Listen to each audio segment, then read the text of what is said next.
Hello, people. Whenever you see this, for me it's morning when I'm making the video, as for most of them. It is Thursday, the last day of June. We were just talking about the 1st of June. Wow, where does the time go? Cheers. First cup of the day for me. And cheers to you folks who sip with me. Your coffee, your tea, whatever. So I have some good news. I love sharing good news, especially in such weird times globally. But right quick, did someone? I never subscribed to Goldmine, but I'm getting Goldmine. So, and I don't see any evidence in my emails or on my bank statements of having bought a subscription or something I don't recognize. So, whoever bought me a subscription to Goldmine, thank you. I'd also like to say to Johan van den Rim and DJ Trish and everyone else over the years who's been kind to send me music. Thank you so very much. I really appreciate it. I really do. Many records people have sent me have truly enriched my collection, and other things have been traded. But thank you for all of it. Thank you, folks. Thank you for being here with me. So, what I can remember, because there's more than one good thing happening, thankfully, but the thing I can remember to talk about, because it was, do you have this album yet? Do you have my album Future Still yet? I hadn't talked to Matt from the label FPE, which is basically Matt and a few other people who work for him. Like a lot of small labels, indie labels, many independent labels and businesses are just one or two people running them. So, hadn't heard from Matt for a while and just dropped him a note asking, so, how's Future Still doing? Do you have a whole lot of copies left? And he says, no, I don't. It is such a steady seller. It's wonderful. If you recall, we put out this album in an initial edition of just 250 copies. It sold out immediately from the distributors. I am not exaggerating. That was so cool that the orders from the distributors that FPE works with, when they got the record in to send to the distributors, they bought them all. And consequently, they sold all 250 copies like quick. And so, very happily, FPE Records had to do a second edition of 250 copies. Those are almost gone. He says, I have maybe 75 copies left, and it's a steady seller. And without advertising, I'm very happy about these things. These are personal accomplishments that just mean the world to me.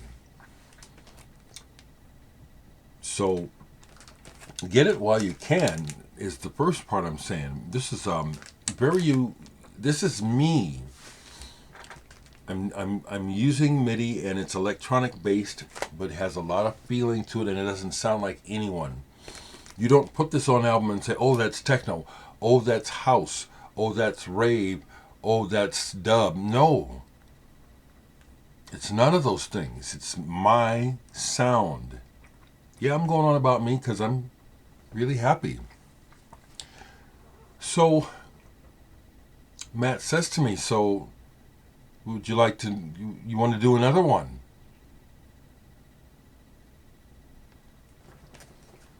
So, as you know, earlier in earlier videos, I was talking about maybe putting together a compact disc release for this year. Thinking about, the supply stuff going on with vinyl. Well, heck, this just takes care of that. It's like would be for next year. So I'm going to do another album with FPE Records, a 2023 release. I've already got most of the music recorded except for these horn parts that I'm having hard time getting the guys to finish properly. But I'm very happy about that. There will be a new Derek Higgins album next in 2023 via FPE Records on vinyl. I really appreciate that. And it's a great agreement because the thing that I like about Prince and his whole fight with the record companies was that I totally agreed with him that contracts are not necessary for business. And there are many huge business or stories where empires were built on a handshake, no contracts. So when I entered into the agreement with FPE, the whole idea was, I said to them, if you put something out by me, I know I sell enough for you to make your money back. We did that, but we did it right. We made an agreement, which is, okay, they'll manufacture the record, and whatever profits are made, we split them 50-50. And that was the other part of the good news, is that, yes, the record has made a profit. I will be receiving my share of the profits later this year. I don't know how much, but apparently it's enough. They made enough money that they want to do another record. How's that? That feels great. How's that, Stephanie? How's that, Kareem? How's that, twins? Isn't that pretty cool?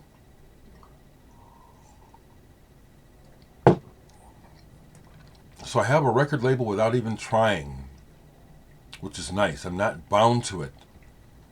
We'll make this record, but I can do other things as well. It's fantastic. It's fantastic. So, a couple records to talk about.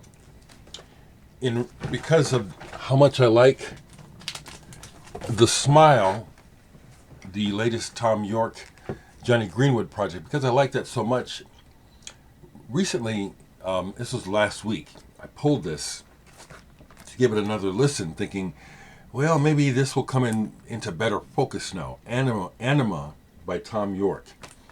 Because I was underwhelmed by this when I bought it. And I still am. This is just okay. There's like one good track and the rest of it is like in search of something. That's what it sounds like. It sounds like this album is Thom Yorke in search of an idea as opposed to really having one. Except for one song. I forget the name of it. So that was one recently. It comes to mind because yesterday I pulled this and played this after encountering a video from it. I like video. And I was watching videos on my USBs out there in the living room and started to watch a little Radiohead and came across a recent video for a song, and I couldn't place the song right away. So I had to start looking it up where it was, and it's on here. If You Say the Word. I was captivated by the melodic vocal line in it, in the video. So I thought to myself, well, I think I have most Radiohead. I should have that song. At first I thought it was on Moonshaped Pool, but it was off of this, Kid Amnesia, which I really like and I have a good copy of. Played the song several times. It's really nice. Nicely arranged too. I like the music a lot. So also Porcupine Tree is on my mind, and I've been watching the interviews. They're all in the news. I'm really happy for them. If I see correctly, Porcupine Tree has their first #1 charting album. It looks like it's charted #1 in UK. Bravo, Porcupine Tree. I hope to get the record soon.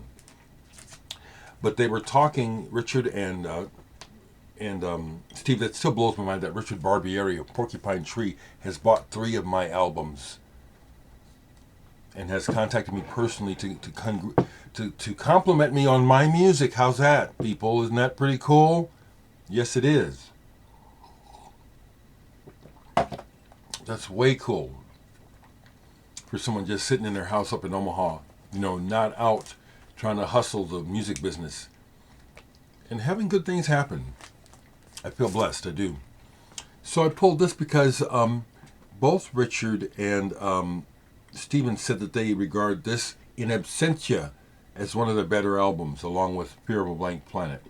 I personally really like Deadwing as well, in with those. But I played this all the way through, and I understand why they regard this album highly. It's just good, and it is like, okay, they're finding an identity, and it's gelling. This is a good album. In Absentia. So that's all the music that I played yesterday, other than tinkering. I'm tinkering with a new idea project with my Tibetan singing bowl and some percussion. I was also sharing that with my friend Blake, that's one of the things that I do to keep from going crazy, is I keep a routine. That's also my brother-in-law, Floyd Norman, the Disney animator legend. That's his secret, is that he keeps a routine of doing things that he loves, which is he draws every day. And so I endeavor to try to do things that I enjoy and that fulfill me on a regular basis, which is some kind of musical or artistic output. It works. It works. I'm enjoying the interaction and the level of interaction and the clarity in the interaction that I'm having with folks in life, period. Because it's true that, the world has always been the way it is, and we have a plethora of types of people, and there will always be evil, and there will always be unwellness. I'll speak on it because it's not welcome here, and when it seems like folks are decidedly being unhelpful, it's like, well, I just don't understand that. I really don't know. I don't know what's the benefit. It seems like sickness to me, so I call it out. And I will continue to call it out. We need to learn how to live together and love one another, all of us. No one on this planet is more deserving than anyone else of the benefits of this planet. And yet it's so unfair and unequal. I'll always speak on it. It sucks. And it affects all of us directly. And all of us could make it better, couldn't we? So that's my good news for the day, folks. Yeah, I'm feeling a little bit giddy about it. So have a good one. Talk to me.